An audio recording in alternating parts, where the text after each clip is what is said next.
মহারাজ মহারাজ, কি হয়েছে? মহারানীর ডিম না চুরি হয়ে গেছে? না, এটা হতে পারে না মহারাজ, আমার বাচ্চা আছে ওই ডিমের মধ্যে। তুমি চিন্তা করো না মহারানী, আজকে আমি এই ডিমটার অমলেট বানিয়ে খাবো। তোমাদের দুজনের মধ্যে যে ওই ডিমটাকে আমার কাছে নিয়ে আসবে তার সাথে আমি আমার শালীর বিয়ে দিয়ে দিব। ঠিক আছে মহারাজ? এই ভাই চল। আরে দানব, আমার ডিম আমাকে দিয়ে দে তাড়াতাড়ি বলছি। আমি জানি এই ডিমটা তোর না, কারণ তুই জল পোড়া, আর জল পোড়াদের ডিম হয় না।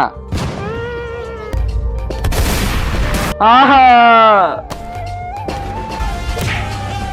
এই ভাই চল, এই খাঁচা থেকে তাড়াতাড়ি করে ডিম নিয়ে চলে যাই। আরে ভাই দেখ, এই খাঁচার মধ্যে তো অনেকগুলো ডিম, এখন আমরা মহারানীর ডিম কিভাবে খুঁজবো?